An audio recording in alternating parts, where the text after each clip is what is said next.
Hey, welcome to the 5 a.m. Mester Scrum Show. Hope you're doing well today. It's a cold day out there, 20 degrees this morning. Hope you're staying warm in this cold weather here in the Northeast. Today I want to talk about agile coaches and Scrum Masters being more than just powerful questions. I was reading Bob Galen's newsletter. I do get newsletters from other coaches, and I read what they have concept wise, and wanted to share that today. And Bubbles is here. Hi, Bubbles. You saying hi to everyone? Um, Way down, Bubbles. Wow, I know. He was talking about how some of the coaching curriculum and all that has pushed more for coaches to be more of questioners or the professional coaches, as they say.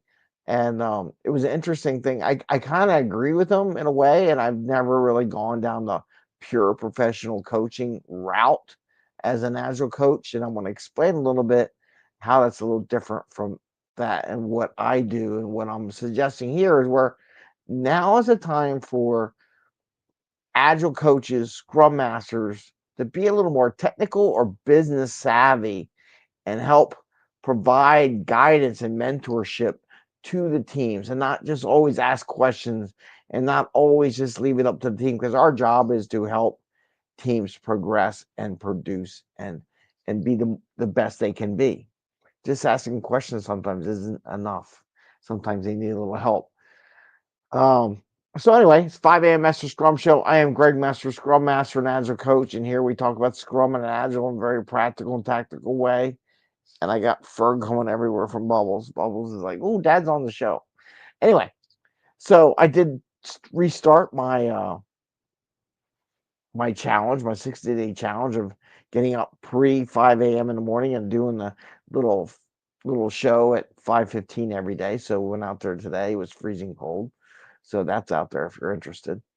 Um, but let's get into this. Let's get in with Bob Galen. He was talking about, and I do encourage people.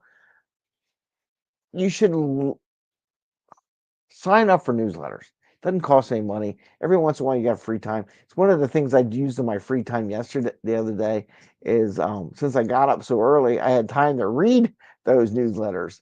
So I read Bob's and see what it is. So I'm taking advantage of my challenge, my 60-day challenge of getting up way early in the morning, give myself some extra time so I could do a couple things, just one or two, not a lot in the morning that I didn't do prior. And actually, this morning I actually um, we'll talk about it later. Anyway, so Bob was talking about how the I'm not going to go into what organizations, but there's been a big push, and it's always been there for agile coaches to be more on the professional coaching stance. Spend a primary of their time coaching in the professional coaching. And I know when I took my expert coaching, um, when I took the 6 month, and there was really a big push for getting evaluated on how well you demonstrated a professional coaching stance, not necessarily a coaching stance, but a more professional where you did not imply your thoughts or into what was being coached. And you need that skill because you have to know as an agile coach or scrum master when and where to do it. Now, what I find, and if you've been there, is where you ask these powerful questions. And what annoys me more is when you ask a question and you're looking for, I don't know if you're looking for an answer, you have to be careful you're not looking for an answer, but you ask a question and people don't have an answer, right? You don't want to ask the same question 10 times. Do you get it? Do you get it? Do you get it? You know, do you understand? Do you understand? Do you understand? How do you feel? How do you don't ask it through. And I notice a lot of times people do that. At some point you just got to say, here's a question. Then you offer, would you like me to give my thoughts on such a question or my mentorship or a little training, a little coaching of where I'm seeing this or seen this in the past? Maybe you can then give me some thoughts on that concept or that thought, right?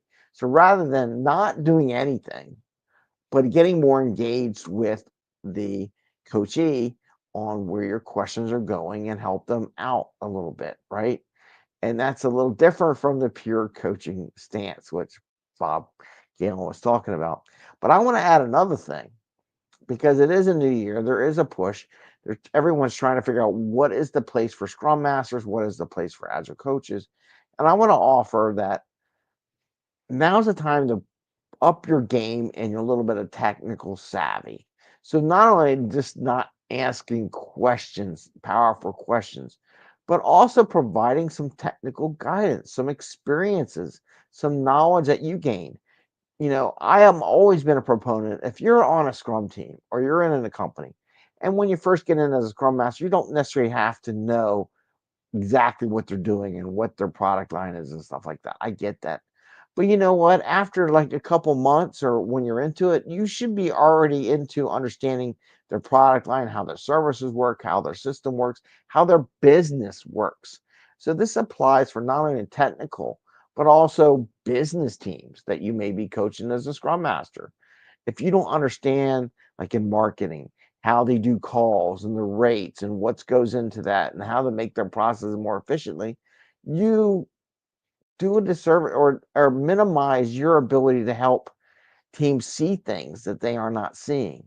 Because if you don't understand their process, how do you see that the process can be improved or understand the process without understanding the process, right? So you can't do process improvement without first understanding the process. So if you go talking, well, what does that mean? What does that mean? If you spend all day talking about baking cookies, which may not have anything to do, or fixing a car tire, or whatever, or digging a ditch, has nothing to do with what the team is working on, whether it be business or technical, it kind of gets annoying and people start diminishing it. What I'm not saying is that you should tell a tester or coder how to code necessarily, right? They're doing it 24/7, unless you've been a coder, but they do it 24/7. They probably more up to speed, hopefully, on the latest tech. Now, maybe you need to study the latest tech just to make sure that your team is on the latest technology. And maybe you ask a powerful question to a tech lead, says, have you all tried this? Or is this something you've done in the past? And just be curious about it, right? But don't come curious like, I have no idea what I'm asking about. Study it a little bit, study some automated tests, study AI, do the chat GPT. There's a 28-day challenge that somebody's offering or something like that they're doing for learning AI stuff, right? So there's things like that you can do. So take this time, get a little deeper in the mastery, because if you look at the way they did the graphic, I think um, graphic circle has got all these masteries. There's a business mastery, there's a technical mastery, and so on. Not enough emphasis is put on the technical or business mastery.